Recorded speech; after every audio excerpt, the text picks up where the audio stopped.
सभापती महोदय, खरं तर या बिलामध्ये अनुसूचित जाती, अनुसूचित जमाती, विमुक्त जाती, भटक्या जमाती याचा सगळ्या समितीमध्ये उल्लेख केलेला आहे. परंतु सगळ्यात जर आपण विषय जर घेतला तर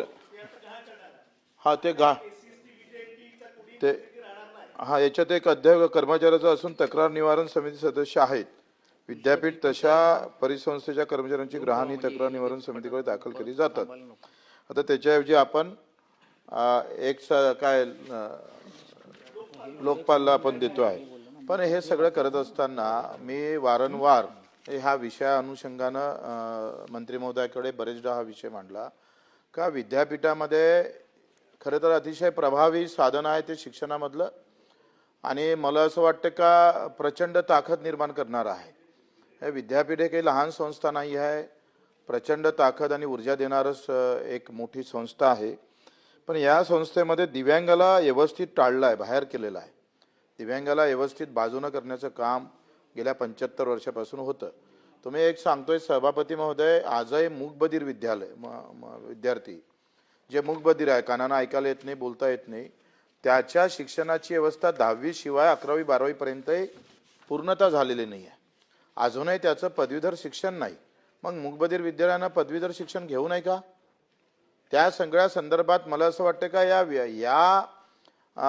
विधेयकाच्या माध्यमातून, या बिलाच्या माध्यमातून मला असं आपल्याकडून अपेक्षा आहे का हा दिव्यांग आहे जो आमचा अंध असेल, तुम्हाला माहिती आहे ते कसे जगतात तर, आणि याच्यासाठी एखादा स्वतंत्र कक्ष किमान त्याचं संशोधन कसं शिकतं. आता ब्रेन आपण जो अंध असतं त्याला जेपर्यंत सपोर्टर नाही भेटत त्याला तोपर्यंत तो त्याचा पेपरही सोडू शकत नाही.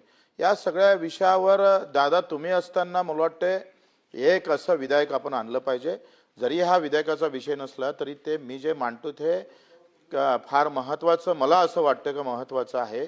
अजूनही मूकबधीर विद्यालयांना 11वी 12वीच्या साधं शिक्षण सुद्धा भेटत नाही. मग ते पदवीधर शिक्षण कसं देता येईल, त्यांच्यासाठी एखादा कक्ष कसा उभा करता येईल, स्वतंत्र दिव्यांगांसाठी एखादं विद्यापीठ निर्माण करता येईल का, जसं वाराणसीला आहे त्या धर्तीवर इथं काही करता येईल का, या संदर्भात थोडं आश्वासित आम्हाला केलं तर महाराष्ट्रातल्या दिव्यांगाला थोडासा आधार भेटेल. आणि आम्ही तर त्याच्यासाठी आहे, ज्याला हात नाही त्याचा हात व्हावं, ज्याच्या डोळे नाही त्याचे डोळे होता आले पाहिजे, ज्याला पाय नाही त्याचा पाय होता आलं पाहिजे. आणि तुम्ही या बाबतीत तर मला वाटते मी 40गावला तुमचा आमचा कार्यक्रम होता, तुम्ही फार मदत या संस्थेला केली आहे. मला वाटतं त्या माध्यमातून आम्हाला तसं उत्तर दिलं तर फार चांगलं होईल. दिव्यांगांचं एक वेगळं डिपार्टमेंट तरी सुरू करा.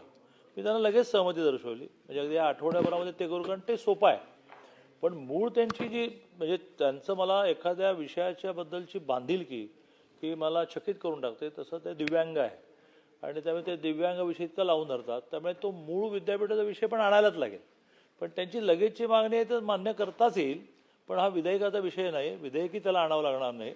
आम्हाला एक GR काढावं लागेल की प्रत्येक विद्यापीठाने, जसं आता आदिवासी विषयामधलं एक वेगळं डिपार्टमेंट करा असं आपण म्हटलं, कारण आदिवासींची सुद्धा एक वेगळी युनिव्हर्सिटी व्हावी असं राज्यपालांनी प्रस्ताव मांडला.